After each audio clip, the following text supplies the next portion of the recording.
Macromolecules in the living organisms have been divided into four major groups, that is carbohydrates, lipids, proteins and nucleic acids.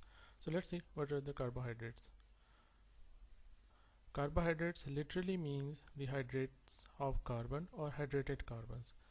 The reason why it is named so is because the proportion of hydrogen and oxygen in carbohydrates is similar to the proportion of water. Like in water there is one oxygen atom and two hydrogen atoms, and in carbohydrates if you see the simplest whole number ratio or simplest proportion of between the hydrogen and oxygen, that is again 2 and 1.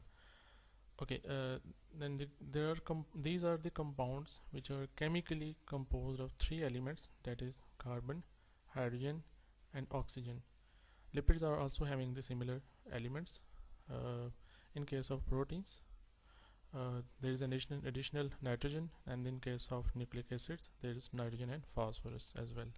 The difference between the difference of carbohydrates with the lipids, because they are having similar elements, is that the carbohydrates have a high proportion of carbon and oxygen, whereas the lipids have a high proportion of carbon and hydrogen.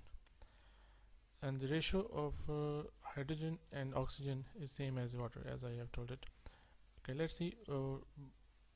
This is not the scientific definition. What is the scientific definition or scientific wording for the carbohydrates? Carbohydrates are the polyhydroxy aldehydes or ketones. So basically there are two conditions. Polyhydroxy means more than one hydroxyl groups, many OH, and either there is aldehyde group or keto group. So either aldehyde functional group or ketone as functional group. And if we expand this carbohydrate aldehyde functional group, it is like this one, CO and H, this one. And if we expand the carbonyl group or CO ketonic group, this is CO. And this the bonds which are shown available, they are available for the bonding. So you can judge from here that the aldehyde, those carbohydrates which are having aldehyde as a functional group, the aldehyde functional group is always present at the terminal position, whereas ketonic group is always present within the molecule, somewhere between carbon 1 and the last carbon. Okay, so let's test this definition, whether some of the molecules are carbohydrates or not. So let's the first one. This is HCHO, formaldehydes. So if we see the old definition, or like it seems that it is CH2O, it seems that it is carbohydrate, but it is not.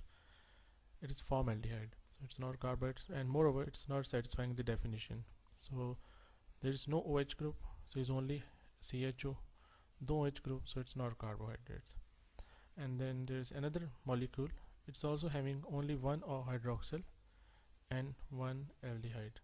So at least there must be many, means at least there must be two OH.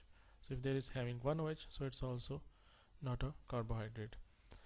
And let's increase the number of carbon. And this is the third one, it is having CHO.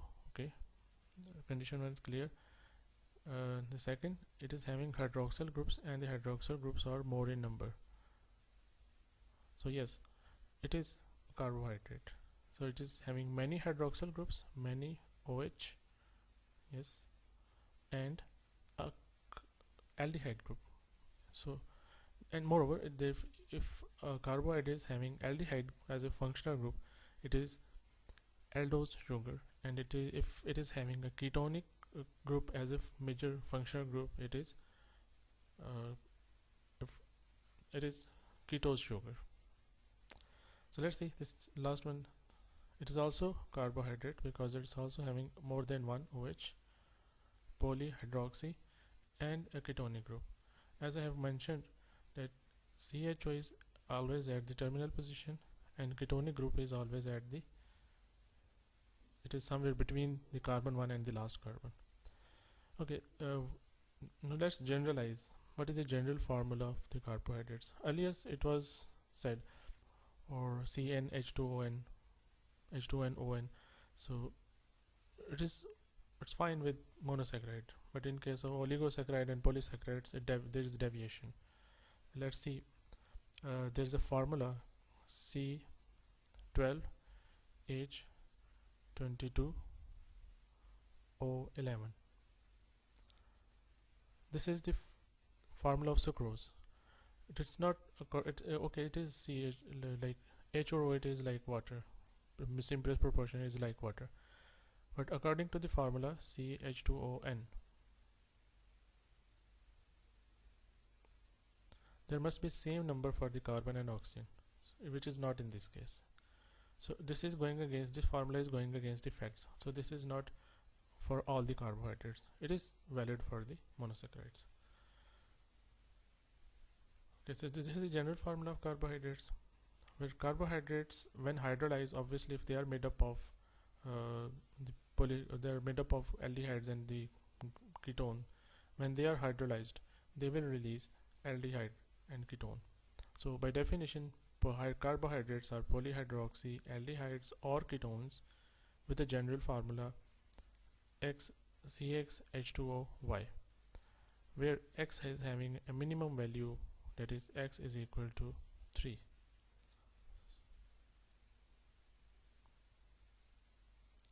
Okay, occurrence of the carbohydrates. Where do carbohydrates occur? In nature, in different forms. They may be present in the form of food or in some other forms. Carbohydrates occur abundantly in the living organisms. It is essential part of almost any cell, any cell wall, plant cell. Carbohydrates occur abundantly. Carbohydrates occur abundantly in living organisms. They are found in all the living organisms, and they are part of the cell, essential part of the cell. In case of plant cell, they are part of the they're making the cellulose, which is the basic component of the cell wall of the plants. And in case of animal cells, you can find them as the major reserve food material like glycogen. In case of a fungal cell, again chitin, it is made up of, it is carbohydrate. So let's take some example. Cellulose of the wood, cotton, paper, all the plant cells, this is major component. It's such occurrence. Starches, which are major source of food for the animals, they are also present in the form of cereals, root tubers, cane sugars. Okay.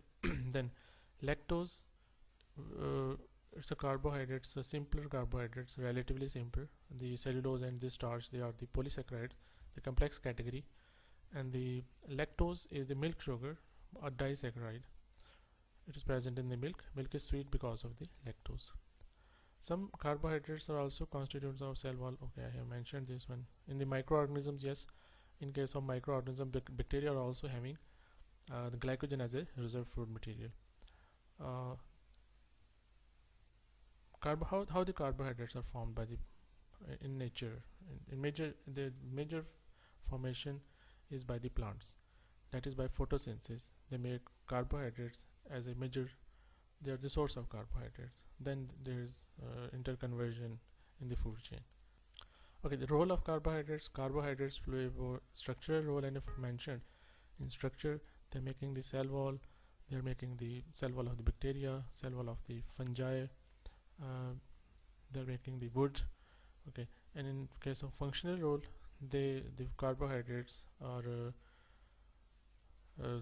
playing a very important role in making the receptor sites, especially the glycoproteins in the form of conjugate molecules, different conjugate molecules. Now, what is conjugate molecule? The conjugate molecule is a molecule which is formed by the combination of two different category molecules. Like the carbohydrates combine with proteins to form glycoproteins. They combine with the lipids to form glycolipids. And as I have told you that the glycoproteins, most of the surface proteins are the glycoproteins, especially in case of the cell membrane, and even in the case of, it is also very effective for the virulence of the virus. If virus is enveloped virus and it is having a surface protein enveloped spike, that is also generally made up of glycoprotein.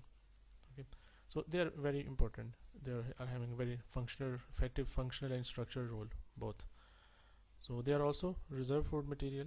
They are stored material. They're also source of energy.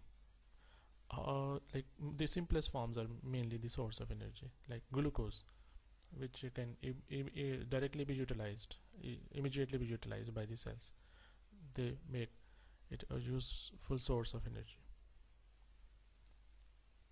Carbohydrates are basically categorized into three groups: monosaccharides, oligosaccharides, and polysaccharides.